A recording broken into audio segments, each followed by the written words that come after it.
الحمدللہ والصلاة والسلام علی رسول اللہ۔ عہد نبوت میں بچوں کی زندگی کیسی ہوتی تھی؟ سوال کیا گیا ہے آپ صلی اللہ علیہ وآلہ وسلم کے زمانے میں بچوں کی زندگی کیسی ہوتی تھی؟ بچوں اور بچیوں کے لیے کھیل کود کس طرح کے ہوتے تھے؟ کون کون سے ایسے کام ہوتے تھے جن میں بچے اپنے والدین کا ہاتھ بٹاتے تھے؟ نیز کس عمر میں بچے ہاتھ بٹانا شروع کرتے تھے؟ کیا تمام بچیاں گھروں میں ہی رہتی تھیں؟ اور اگر معاملہ ایسا نہیں ہے تو پھر گھر سے باہر کون کون سی سرگرمیوں میں لڑکیاں حصہ لیا کرتی تھیں؟ کیا اس میں تجارت بھی شامل ہے؟ اور کیا یہ ممکن ہے کہ ایک بچہ اپنا دن کیسے گزارتا تھا وہ بیان کر دیں؟ الجواب بعون اللہ سبحانہ وتعالی۔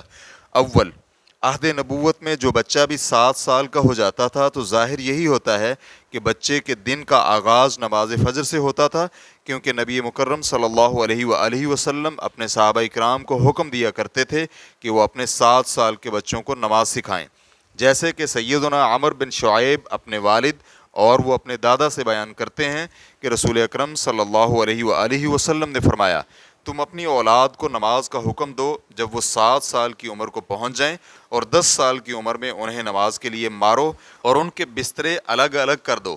اس حدیث کو ابو داؤد حدیث نمبر 494 نے روایت کیا ہے، جبکہ امام ترمذی نے حدیث نمبر 407 میں اسے سیدنا صبرہ بن معبد رضی اللہ عنہ سے روایت کیا ہے۔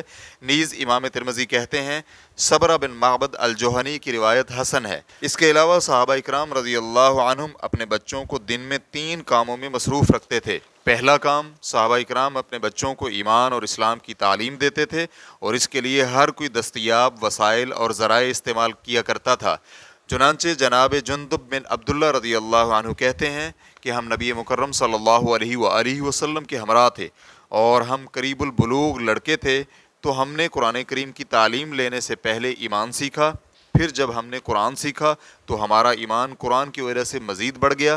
اس حدیث کو ابن ماجہ حدیث نمبر 61 نے روایت کیا ہے، اور علامہ البانی رحمہ اللہ نے اسے صحیح سنن ابن ماجہ جلد نمبر 1 صفحہ نمبر 37 تا 38 میں صحیح قرار دیا ہے۔ جناب ابن عباس رضی اللہ عنہما سے مروی ہے کہ رسول اکرم صلی اللہ علیہ وآلہ وسلم فوت ہوئے تو میری عمر اس وقت 10 سال تھی، اور میں نے اس وقت تک محکم صورتیں پڑھ لی تھیں۔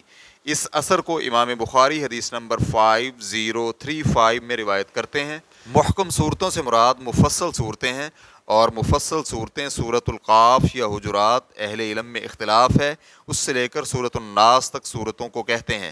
اسی طرح سیدنا البراء بن عازب رضی اللہ عنہ سے مروی ہے کہ ہمارے پاس سب سے پہلے جناب مصعب بن عمیر رضی اللہ عنہ اور ابن ام مکتوم رضی اللہ عنہ تشریف لائے۔ یہ دونوں ہی لوگوں کو پڑھایا کرتے تھے۔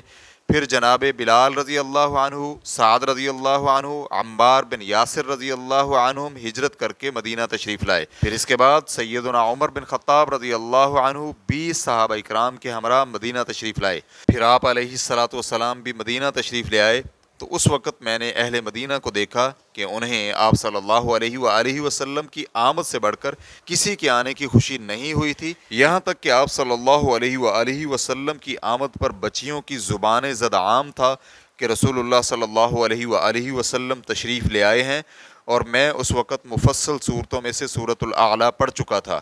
اس حدیث کو بخاری حدیث نمبر 3925 نے روایت کیا ہے۔ جناب براء بن عازب رضی اللہ عنہ آپ صلی اللہ علیہ وآلہ وسلم کی مدینہ منورہ آمد پر ابھی بچے تھے، کیونکہ جنگ بدر میں انہیں چھوٹے ہونے کی وجہ سے واپس بھیج دیا گیا تھا۔ بچوں میں سے جو 7 سال کا ہو جاتا تو بچے کے اہل خانہ اس کی 5 نمازوں کی ادائیگی کا خیال رکھتے تھے، جیسے کہ ابھی بیان کردہ حدیث میں گزرا ہے۔ مزید یہ بھی ہے کہ ہر کوئی اپنی سہولت کے پیش نظر نفلی نمازوں کا بھی اہتمام کرتا تھا۔ جناب ابن عباس رضی اللہ عنہما کہتے ہیں کہ میں ایک رات اپنی خالہ کے پاس رہا تو نبی مکرم صلی اللہ علیہ وآلہ وسلم رات کو قیام کے لیے کھڑے ہوئے، تو میں بھی آپ صلی اللہ علیہ وآلہ وسلم کے ساتھ نماز پڑھنے کے لیے کھڑا ہو گیا، تو میں آپ صلی اللہ علیہ وآلہ وسلم کی بائیں جانب کھڑا ہوا۔ آپ صلی اللہ علیہ وآلہ وسلم نے میرے سر سے مجھے پکڑا اور اپنی دائیں جانب مجھے کھڑا کر لیا۔ اس حدیث کو امام بخاری حدیث نمبر 699 نے روایت کیا ہے۔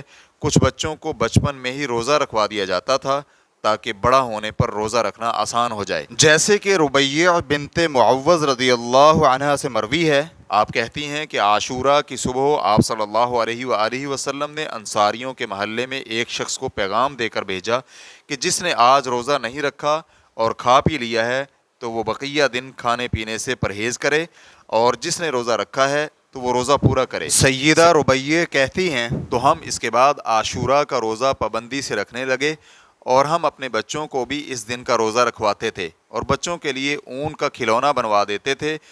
تو جب کوئی بچہ کھانے کے لیے روتا تو ہم اسے کھلونا دے دیتے تھے یہاں تک کہ افطاری کا وقت ہو جاتا تھا۔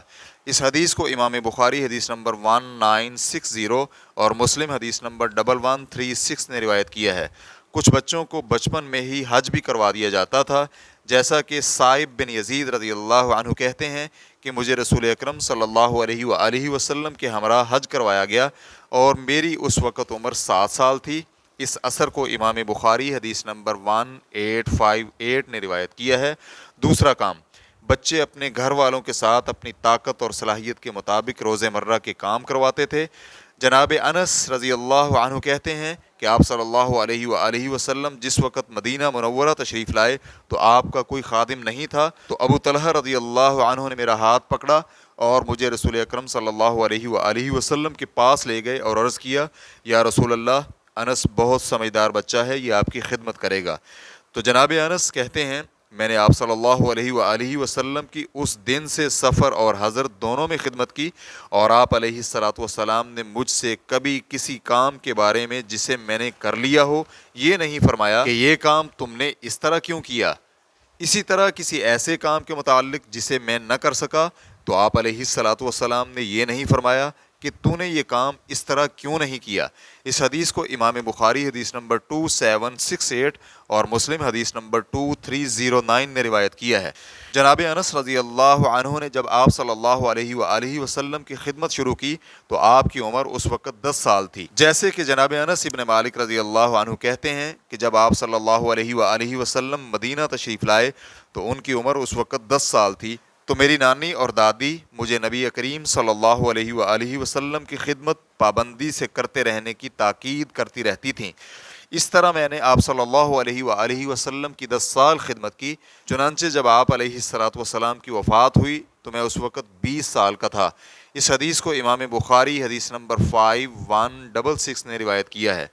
تیسرا کام، بچوں کو کھیل کود کے لیے وقت دینا۔ چنانچہ سیدہ عائشہ رضی اللہ عنہ کہتی ہیں کہ میں گڑیوں کے ساتھ نبی مکرم صلی اللہ علیہ وآلہ وسلم کے پاس کھیلا کرتی تھی اور میری سہیلیاں بھی میرے ساتھ کھیلتی تھیں، تو جب آپ آتے تو آپ صلی اللہ علیہ وآلہ وسلم سے ڈر کر میری سہیلیاں چھپ جاتیں، تو آپ صلی اللہ علیہ وآلہ وسلم انہیں میری طرف بھیج دیتے تو وہ دوبارہ میرے ساتھ کھیلنے لگتیں۔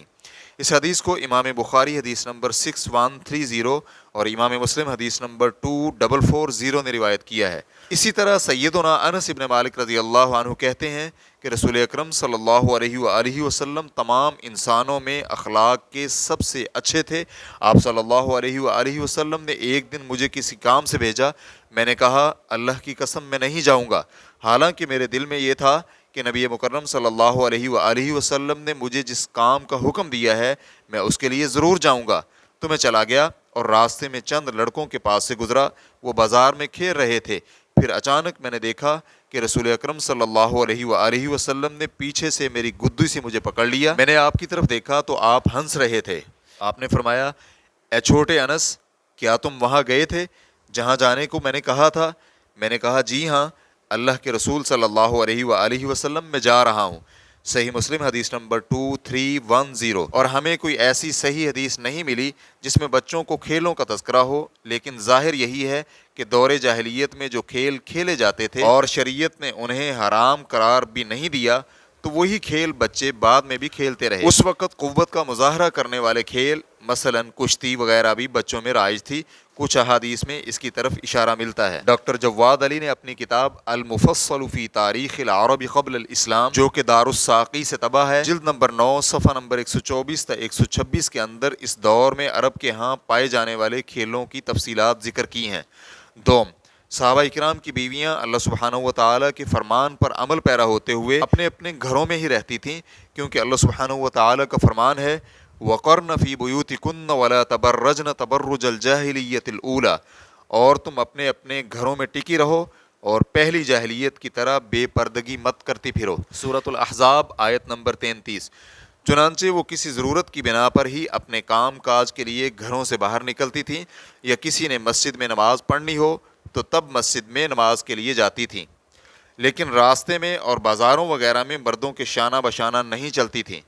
ابن کثیر رحمہ اللہ اس آیت کی تفسیر میں کہتے ہیں اللہ تعالیٰ کا حکم وقرن فی بیوتکن کا مطلب یہ ہے کہ تم اپنے گھروں میں ہی رہو اور بغیر ضرورت کے گھر سے باہر مت جاؤ، اور شرعی ضرورت کے اندر مسجد میں دیگر شرائط پوری کرتے ہوئے نماز ادا کرنے کے لیے جانا بھی شامل ہے، جیسے کہ رسول اللہ صلی اللہ علیہ وآلہ وسلم کا فرمان ہے تم اللہ کی بندیوں کو مسجد میں جانے سے مت روکو، تاہم خواتین مسجد میں نماز کے لیے جائیں تو پراگندہ حالت میں جائیں، جبکہ دوسری روایت میں ہے کہ نماز کے لیے ان کے گھر ان کے لیے بہتر ہیں۔